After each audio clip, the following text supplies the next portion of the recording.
mate's just a little bit squirrely here, about the 225 foot mark.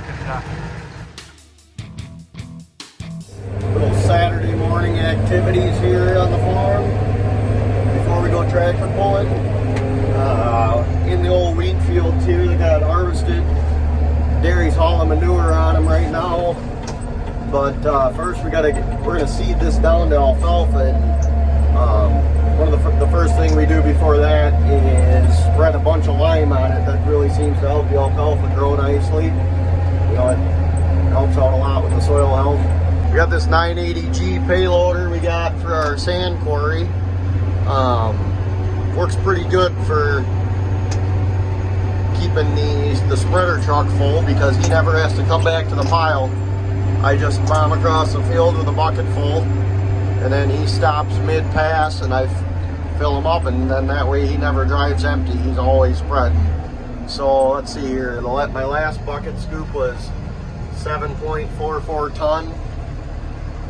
So we'll see what I can do with this one here.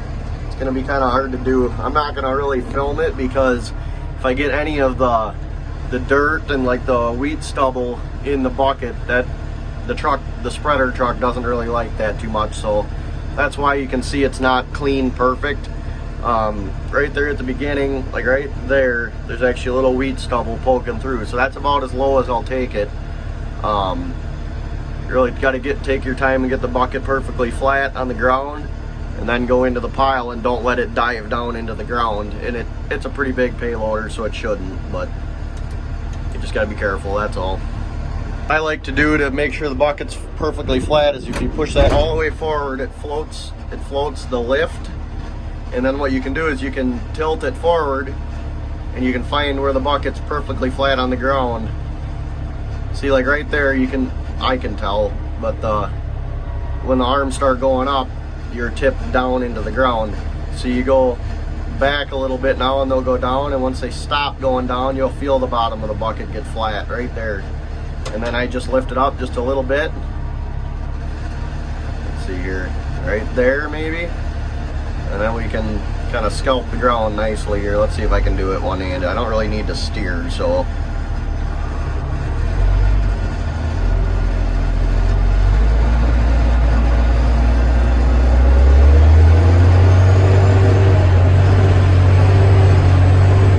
Try first gear.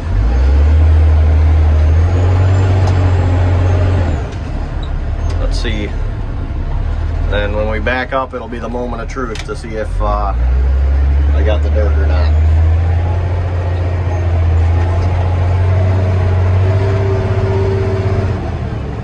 Nope, no dirt.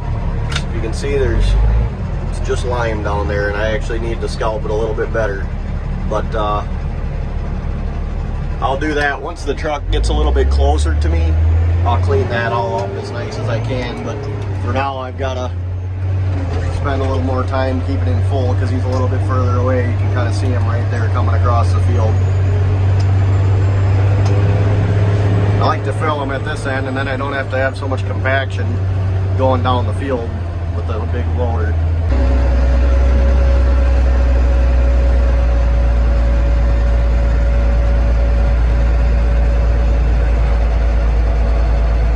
What he'll do is he'll end up just stopping, and I'll pull up and dump on him, but I'm not going to film that because I don't want to hit his truck.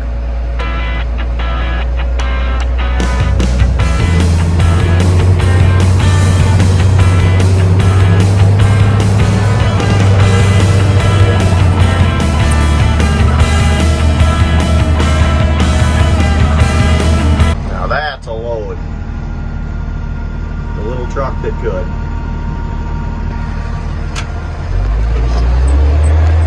See if we spilled any. Just a wee little bit. That's alright. As I'm going at this pile here, I'm learning a few strategies. If you kind of come in at an angle like that, you're always pushing the material towards the center, and I don't have to go through the rough stuff that I made before, so it's a lot easier to stay consistently smooth into the pile, get her picked up. Not that it's that big of a deal, but I don't know, seems to help. Another cool thing about this payloader, the new ones I think come with joysticks to drive them. The joystick over here to run the bucket, the one over here to steer. But this one's kind of how they came up with that. This wheel, you don't turn it all the way around. You just hold it a little bit and it steers. As you hold it left, it just keeps turning left. That way you don't have to sit here. If you ran it all day, you don't have to sit here and crank the wheel around and round and round all day long. You know, it's a lot easier to just move it an inch than, you know, crank on the wheel all day. But it takes a little getting used to. When you're going down the road at 22, it's a little sketchy, but other than that, it's really nice.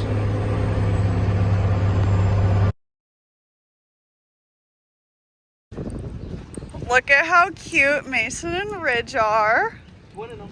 Twinning. FVP models right here. Yeah, absolutely. We got Mr. FVP right here and trash. Behind the camera is trash, yeah. No. It checks out. Mason, you're late. I've been here for like 20 minutes, so. No, you're late. Dummy. Look at Avery's twinning with you guys too. Oh, look at that. All big red today.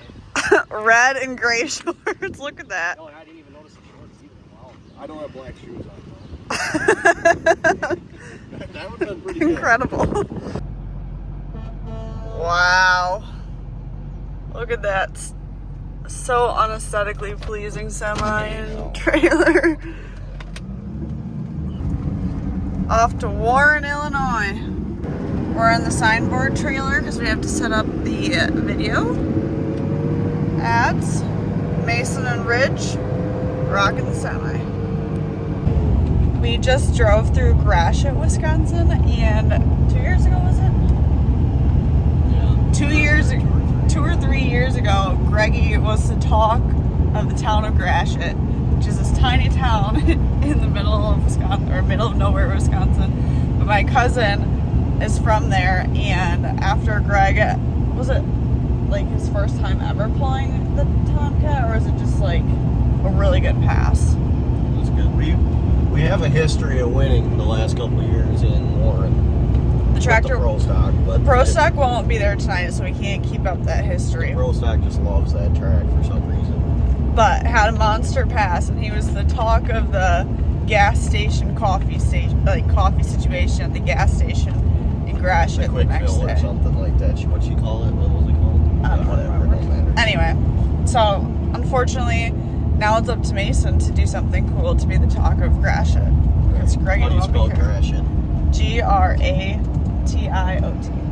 Gratiot. Gratiot.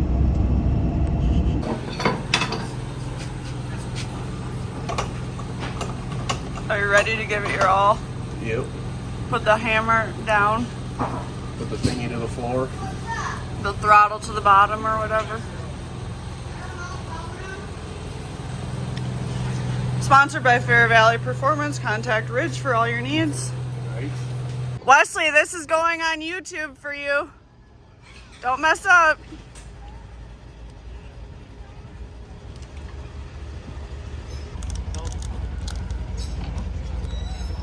Oh, we'll find out.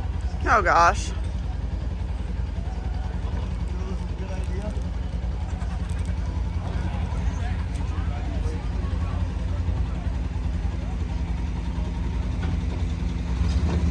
Oh God.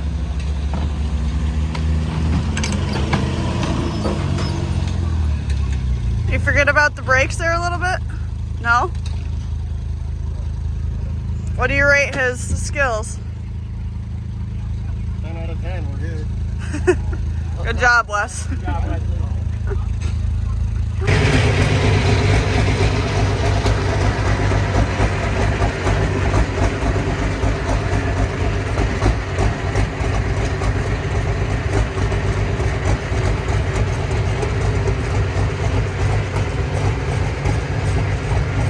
For the most part, under the hood, most of them got a specially built transmission, special rear end, and I'm going to say 9 out of 10 tractors in each class do not have water. They don't run any water, no radiators, nothing like that. It's all dry.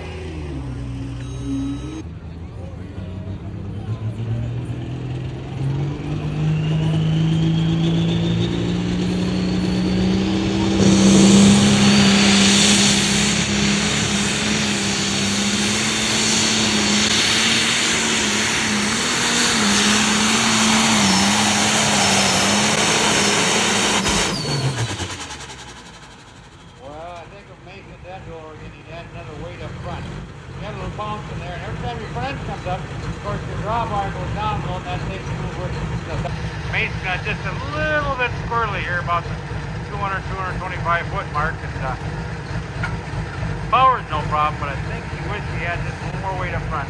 His distance, 316.938, 316.938 from now.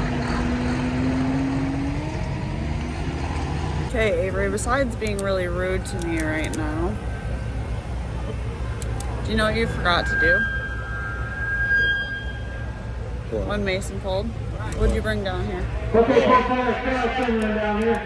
He's aware of our two We're supposed to get some sick shots. I'm glad we don't have any more footage of that run. That was awful. It was quite squirrely. It's quite squirrely. Hey boys, what's your review of tonight? Amazing. The food or the pull? Yeah. We just come in here. We went and done this before we even tore anything down. I told you I wanted to do that. We're trying to go see if there's cheese curds. You're gonna have to hold this, I'm too shaky. Cheese curds for my cheese curd review. And you know, most of the places are probably closed, but I gave Avery this advice. So you don't know if you don't try. So we're trying. Since Mason's too busy partying, what's your review of his pull? Yeah, I don't know. Took him to the right. Hit the brake too hard. Came unhooked. Did awful. Squirrely, if you will. If you will. No dice on the curds. Should have gone before the pull like I requested. Anyway, thanks for watching. Can you at least give some sort of reaction instead of being like, Yeah, you're right. I'm wrong.